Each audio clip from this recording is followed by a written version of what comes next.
बोलिए श्री भक्तवत्सल भगवान की जय। श्रोता बंधुओं, सादर जय सियाराम।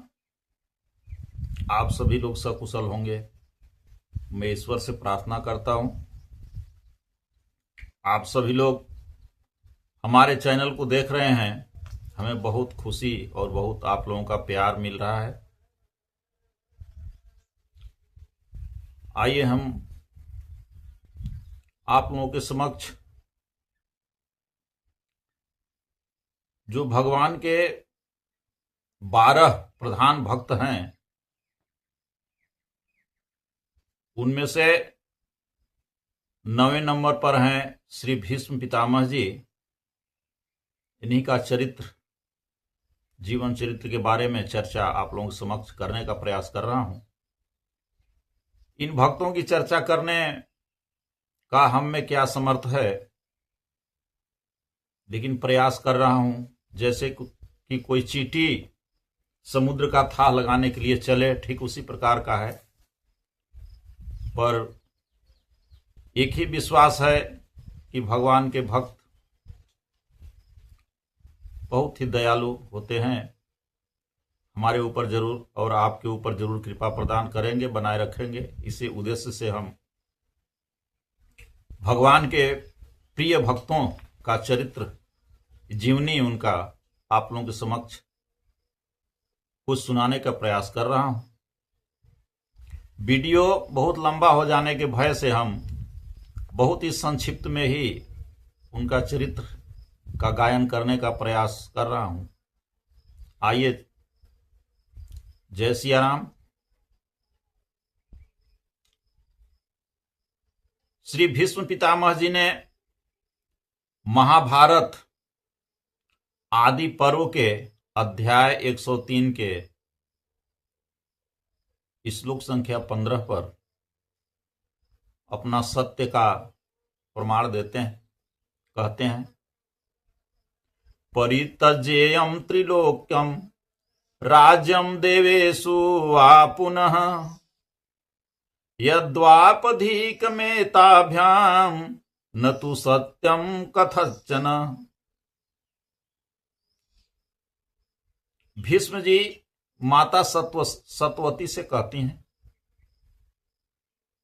मैं त्रैलोक्य की राज छोड़ सकता हूं, देवताओं का भी राज छोड़ सकता हूं, और जो इन दोनों से अधिक है उसे भी छोड़ सकता हूं, पर सत्य कभी नहीं छोड़ सकता। यह उनकी प्रतिज्ञा अपनी मां के सामने जो किया था, ये वचन है।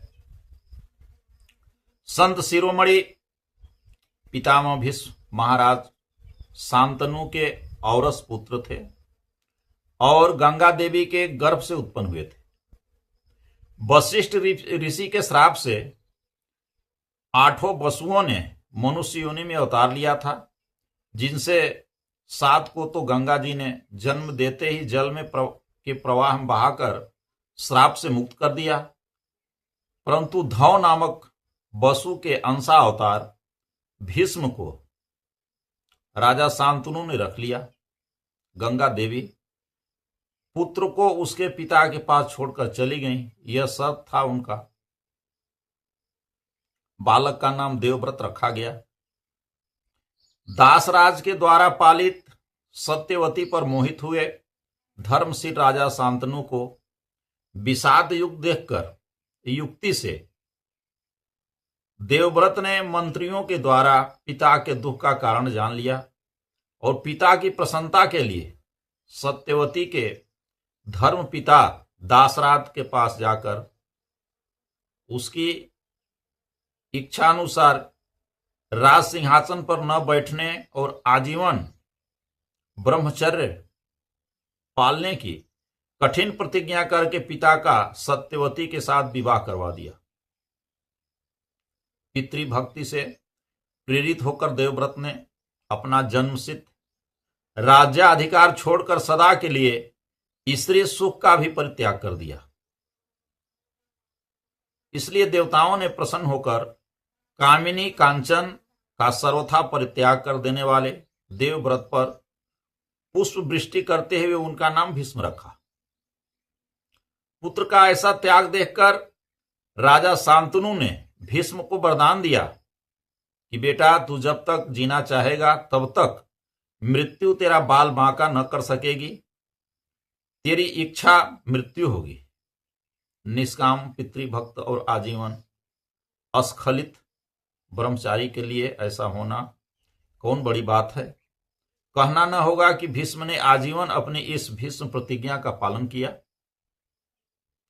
भीष्म जी बड़े ही वीर योद्धा थे और उनमें वीरता, तेज, धैर्य, कुशलता, युद्ध में कभी न हटना, दान और ऐश्वर्य भाव, ये सभी क्षत्रियोचित गुण प्रकट थे। वीर मूर्ति क्षत्रिय कुल संहारक श्री परशुराम जी से इन्होंने शस्त्र विद्या सीखी थी। जिस समय परशुराम जी ने भीष्म जी से यह आग्रह किया कि तुम काशीराज की कन्या अंबा से विवाह कर लो,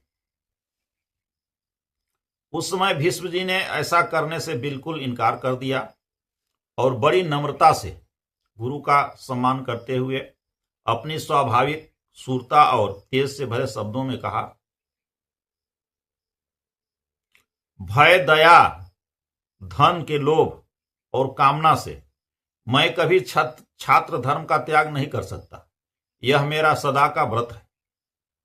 परशुराम जी को बहुत कुछ समझाने पर भी जब वे नहीं माने और इन्हें धमकी देने लगे, तब भीष्म ने कहा, आप कहते हैं कि मैंने अकेले ही इस लोक के सारे क्षत्रियों को 21 बार जीत लिया था। उसका कारण यही था कि उस समय भीष्म या भीष्म के समान किसी क्षत्रिय ने पृथ्वी पर जन्म नहीं लिया था। पर अब मैं आपके प्रसाद से आपके इस अभिमान को निसंदेह चूर्ण कर दूंगा। परशुराम जी कुपित हो गए। युद्ध छिड़ गया और लगातार 23 दिन तक गुरु शिष्य में भयानक युद्ध होता रहा, परंतु परशुराम जी भीष्म को परास्त न कर सके। ऋषियों और देवताओं ने आकर दोनों को समझाया, परंतु भीष्म ने क्षत्रिय धर्म के अनुसार शस्त्र नहीं छोड़े। वे बोले, मेरी यह प्रतिज्ञा है कि मैं युद्ध में पीठ दिखाकर पीछे से बाणों का प्रहार सहता हुआ कभी निवृत्ति नहीं होऊंगा। लोभ, दीनता, भय और अर्थ आदि किसी कारण से भी मैं अपना सनातन धर्म नहीं छोड़ सकता। यह मेरा निश्चय है। 21 बार पृथ्वी को क्षत्रियहीन करने वाले अमित तेजस्वी परशुराम भीष्म को नहीं जीत सके। अंत में देवताओं ने बीच में पड़कर युद्ध बंद करवाया, परंतु भीष्म की प्रतिज्ञा भंग नहीं हुई। जब सत्यवती के दोनों पुत्र मर गए, भरत वंश और राज्य का कोई उत्तराधिकारी न रहा, तब सत्यवती ने भीष्म से राजगद्दी स्वीकार करने या पुत्र उत्पादन करने के लिए कहा। भीष्म चाहते तो निष्कलंक कहलाकर राज्य और स्त्री का सुख अनायास भोग सकते थे, परंतु विषयोपभोग से विमुख परम संयमी महात्मा भीष्म ने स्पष्ट कह दिया, माता, तू इसके लिए आग्रह न कर। पंच महाभूत चाहे अपना गुण छोड़ दें, सूर्य और चंद्रमा चाहे अपने तेज और शीतलता का त्याग कर दें, इंद्र और धर्मराज अपना बल और धर्म छोड़ दें, परंतु तीनों लोकों के राज्य सुख या उससे भी अधिक के लिए मैं अपना प्रिय व्रत, प्रिय सत्य कभी नहीं छोड़ सकता। भीष्म जी ने दुर्योधन की अनीति देखकर उसे कई बार समझाया था, पर वह नहीं समझा, और जब युद्ध का समय आया तब पांडवों की ओर मन होने पर भी भीष्म ने बुरे समय में आश्रयदाता की सहायता करना धर्म समझकर कौरवों के सेनापति बनकर पांडवों से युद्ध किया।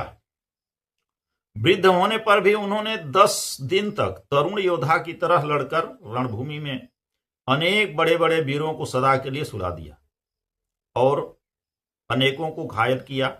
कौरवों की रक्षा असल में भीष्म के कारण ही कुछ दिन तक हुई। महाभारत के 18 दिनों के संग्राम में 10 दिनों का युद्ध अकेले भीष्म जी के सेनापतित्व में हुआ। शेष 8 दिनों में कई सेनापति बदले। इतना होने पर भी भीष्म जी पांडवों के पक्ष में सत्य देखकर उनका मंगल चाहते थे और यह मानते थे कि अंत में जीत पांडवों का ही होगा। भीष्म जी ज्ञानी, दृढ़प्रति, धर्मविद, सत्यवादी, विद्वान, राजनीतिज्ञ, उदार, जितेंद्रिय और बड़े योद्धा थे। साथ ही भगवान के अनन्य भक्त थे। श्री कृष्ण महाराज को साक्षात भगवान के रूप में सबसे पहले भीष्म जी ने ही पहचाना था। धर्मराज के राजसु यज्ञ में युधिष्ठिर के यह पूछने पर कि अग्र पूजा किसकी होनी चाहिए, तो श्री भीष्म जी ने स्पष्ट शब्दों में कहा कि तेज, बल, पराक्रम तथा अन्य सभी गुणों में श्री कृष्ण ही सर्वश्रेष्ठ और सर्वप्रथम पूजा पाने योग्य हैं। भीष्म की आज्ञा से सहदेव के द्वारा भगवान श्री कृष्ण की पूजा होने पर जब शिशुपाल आदि राजा बिगड़े और उत्तेजित होकर कहने लगे कि इस घमंडी बूढ़े को पशु की तरह काट डालो या इसे खौलते हुए तेल की कड़ाह में डाल दो, तब भीष्म ने कुछ भी न घबराकर स्वाभाविक तेज से तमक कर कहा, हम जानते हैं श्री कृष्ण ही समस्त लोगों की उत्पत्ति और विनाश के कारण है। इन्हीं के द्वारा यह चराचर विश्व रचा गया है। यही अव्यक्त प्रकृति कर्ता सर्वभूतों से परे सनातन ब्रह्म है। यही सबसे बड़े पूजनीय है और जगत के सारे सद्गुण इन्हीं में प्रतिष्ठित है। सब राजाओं का मान मर्दन कर हमने श्री कृष्ण की अग्र पूजा की है। जिसे यह मान्य न हो वह श्री कृष्ण के साथ युद्ध करने को तैयार हो जाए। श्री कृष्ण सबसे बड़े हैं, सबके गुरु हैं, सबके बंधु हैं और सब राजाओं से पराक्रम में श्रेष्ठ हैं। इनकी अग्र पूजा जिन्हें अच्छी नहीं लगती उन मूर्खों को क्या कहा जाए। यज्ञ में विघ्न की संभावना देखकर जब धर्मराज ने भीष्म से यज्ञ रक्षा का उपाय पूछा, तब भीष्म ने दृढ़ निश्चय के साथ कह दिया कि युधिष्ठिर, तुम इसकी चिंता न करो। शिशुपाल की खबर श्री कृष्ण आप ही ले लेंगे। अंत में शिशुपाल के 100 अपराध पूरे होने पर भगवान श्री कृष्ण ने वहीं उसे चक्र से मारकर अपने में मिला लिया। महाभारत युद्ध में भगवान श्री कृष्ण शस्त्र ग्रहण न करने की प्रतिज्ञा करके सम्मिलित हुए थे। वे अपनी भक्त वत्सलता के कारण सखा भक्त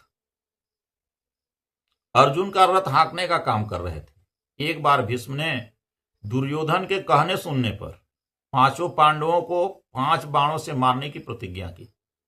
भगवान ने कौशल से भीष्म की यह प्रतिज्ञा भंग करवा दी। तब भगवान श्री कृष्ण की ही शपथ करके उन्हीं के बल पर भीष्म ने यह प्रतिज्ञा की कि मैं कल भगवान को शस्त्र ग्रहण करवा दूंगा। भीष्म के प्राण की रक्षा के लिए दूसरे दिन भक्तवत्सल भगवान को अपनी प्रतिज्ञा तोड़नी पड़ी। जगतपति पीतांबरधारी वासुदेव श्री कृष्ण बार बार सिंहनाद करते हुए हाथ में रथ का टूटा चक्का लेकर भीष्म की ओर ऐसे दौड़े जैसे बनराज सिंह गरजते हुए विशाल गजराज की ओर दौड़ता है। भगवान का पीला दुपट्टा कंधे से गिर गया, पृथ्वी कांपने लगी। सेना में चारों ओर से भीष्म मारे गए की आवाज आने लगी। परंतु इस समय भीष्म को जो असीम आनंद था उसका वर्णन करना सामर्थ्य से बाहर की बात है। भगवान की भक्त वत्सलता पर मुग्ध हुए भीष्म उनका स्वागत करते हुए बोले, हे पुंडरीकाक्ष, आओ। हे देव, तुमको मेरा नमस्कार है। हे पुरुषोत्तम, आज इस महायुद्ध में तुम मेरा वध करो। हे परमात्मन, हे श्री कृष्ण, हे निष्पाप, हे गोविंद, तुम्हारे हाथ से युद्ध में मरने पर मेरा अवश्य ही सब प्रकार से कल्याण होगा। मैं आज त्रिलोक में सम्मानित हूं।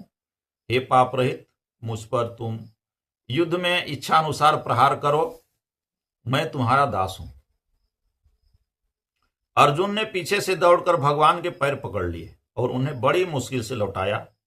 अंत में शिखंडी के सामने बाण न चलाने के कारण अर्जुन ने बाणों से बिधकर भीष्म जी को सरसैया पर गिरा दिया। भीष्म वीरोचित सैया पर सोए थे। उनके सारे शरीर में बाण बिधे थे, केवल सिर नीचे लटकता था। उन्होंने तकिया मांगा। दुर्योधन आदि नरम नरम तकिया लाने लगे। भीष्म ने अंत में अर्जुन से कहा, वत्स, मेरे योग्य तकिया दो। अर्जुन ने शोक रोक कर 3 बाण उनके मस्तक के नीचे इस प्रकार मारे कि सिर तो ऊंचा उठ गया और वे बाण तकिया का काम देने लगे। इससे भीष्म बड़े प्रसन्न हुए और अर्जुन से बोले,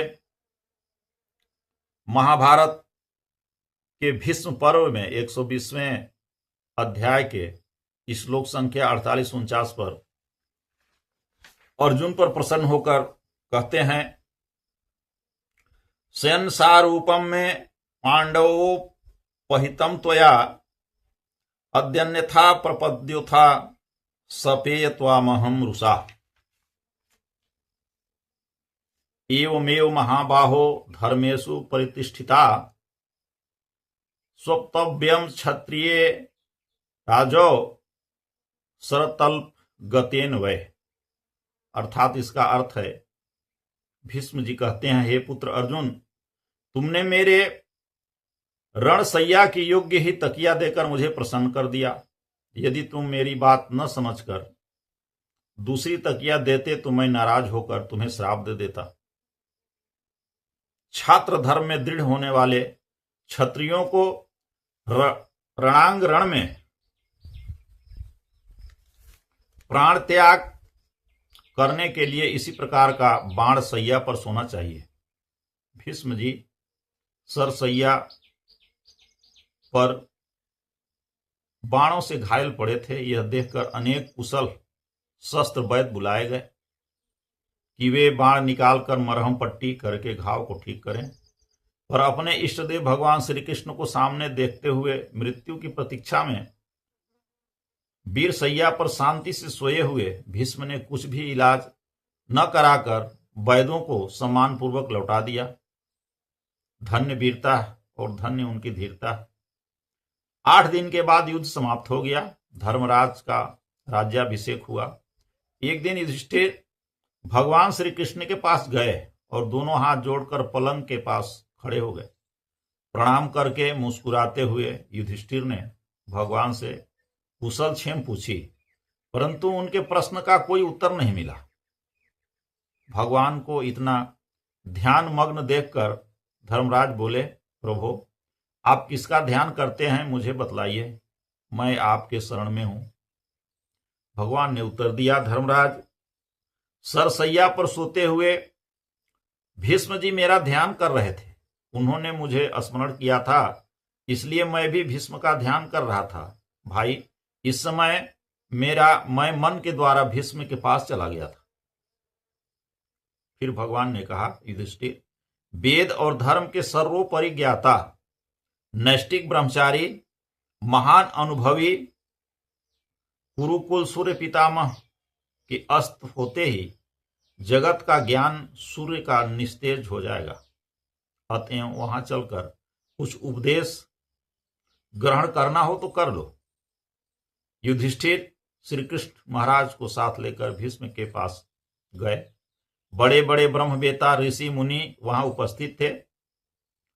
भीष्म ने भगवान को देखकर प्रणाम और स्तवन किया। श्री कृष्ण ने भीष्म से कहा, उत्तरायण आने में अभी 30 दिन की देरी है। इतने में आपने धर्मशास्त्रों का जो ज्ञान संपादन किया है वह युधिष्ठिर को सुनाकर इनके शोक को दूर कर दीजिए। भीष्म जी ने कहा, प्रभु, मेरा शरीर बाणों के घावों से व्याकुल हो रहा है। मन बुद्धि चंचल है, बोलने की शक्ति नहीं है, बारंबार मूर्छा आती है। केवल आपकी कृपा से ही अब तक जी रहा हूं। फिर आप जगत गुरु के सामने मैं शिष्य यदि कुछ कहूं तो वह भी अभिनय ही है, मुझसे बोला नहीं जाता, क्षमा करें। प्रेम से छलकती हुई आंखों से भगवान गदगद होकर बोले, भीष्म, तुम्हारी गलानी, मूर्छा, दाह, व्यथा, क्षुधा, क्लेश और मोह सब मेरी कृपा से अभी नष्ट हो जाएगा। तुम्हारे अंतःकरण में सब प्रकार के ज्ञान की स्फुरणा होगी। तुम्हारी बुद्धि निश्चित की मां निश्चयात्मिका हो जाएगी। तुम्हारा मन नित्य सद्गुण में स्थिर हो जाएगा। तुम धर्म या जिस किसी भी विद्या का चिंतन करोगे उसी को तुम्हारी बुद्धि बताने लगेगी। श्री कृष्ण ने फिर कहा, मैं स्वयं उपदेश न करके तुमसे इसलिए करवा रहा हूं कि जिससे मेरे भक्तों की कीर्ति और यश बढ़े। भगवत प्रसाद से भीष्म के शरीर की सारी वेदनाएं उसी समय समाप्त हो गई। उनका अंतःकरण सावधान और बुद्धि सर्वथा जागृत हो गई। ब्रह्मचर्य, अनुभव, ज्ञान और भगवत भक्ति के प्रताप से अगाध ज्ञानी भीष्म जिस प्रकार 10 दिन तक रण में तरुण उत्साह से झूमे थे, उसी प्रकार उत्साह से उन्होंने युधिष्ठिर को धर्म के सब अंगों का पूरी तरह से उपदेश दिया और उनके शोक संतप्त हृदय को शांत कर दिया। इस प्रकार भगवान के सामने ऋषियों के समूह से घिरे हुए धर्म चर्चा करते करते जब उत्तम उत्तरायण काल आया तो भीष्म जी मौन हो गए और उन्होंने पीताम्बरधारी भगवान श्री कृष्ण में पूरी तरह मन लगा दिया और फिर उनकी स्तुति करते हुए बोले,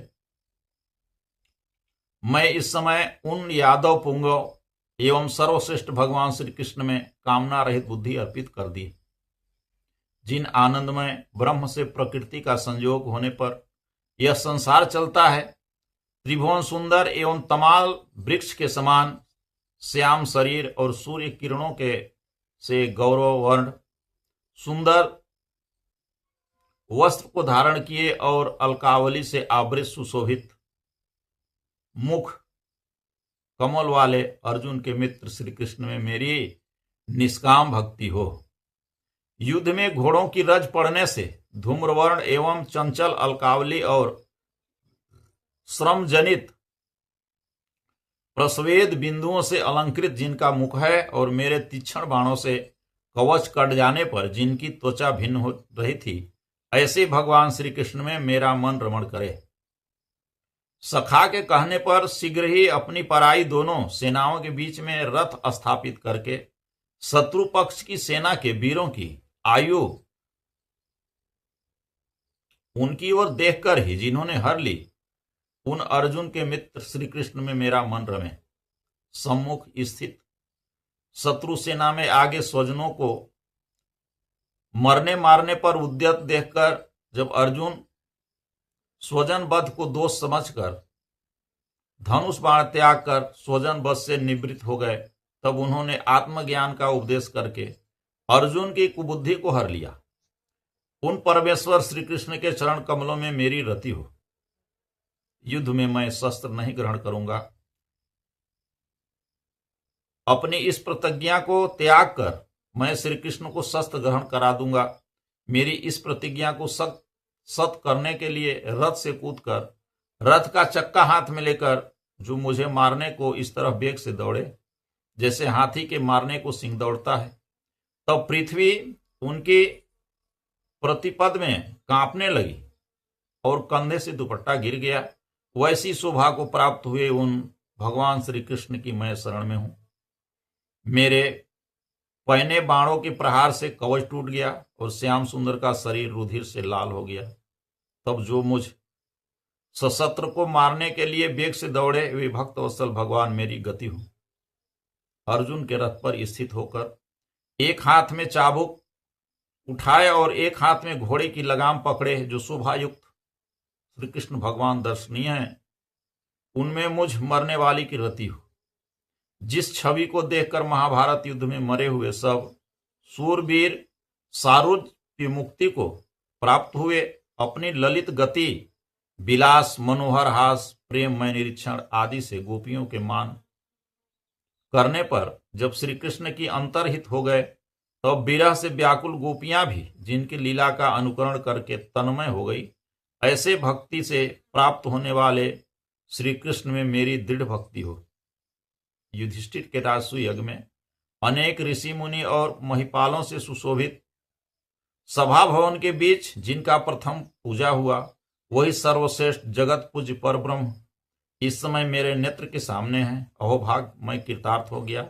अब जन्म कर्म रहित और अपने ही उत्पन्न किए प्राणियों के हृदय में जो एक होकर भी अनेक पात्रों में पड़े हुए प्रतिबिंब द्वारा अनेक रूप प्रतीत होने वाले सूर्य की भांति अनेक रूप प्रतीत होते हैं, उन ईश्वर श्री कृष्ण को भेद दृष्टि और मोह से शून्य चित्त द्वारा मैं प्राप्त हुआ हूं। 135 वर्ष की अवस्था में उत्तरायण के समय सैकड़ों ब्रह्मवेता ऋषि मुनियों के बीच इस प्रकार साक्षात भगवान श्री कृष्ण की स्तुति करते करते आत्मरूप भगवान श्री कृष्ण में मन, वाणी और दृष्टि को स्थित करके भीष्म जी ने परम गति को पा गया, परम शांति को प्राप्त हुआ, अपने इच्छा से अपना मृत्यु को वर्ण किया। बोलिए श्री भीष्म पितामह जी की जय, भक्तवत्सल भगवान की जय।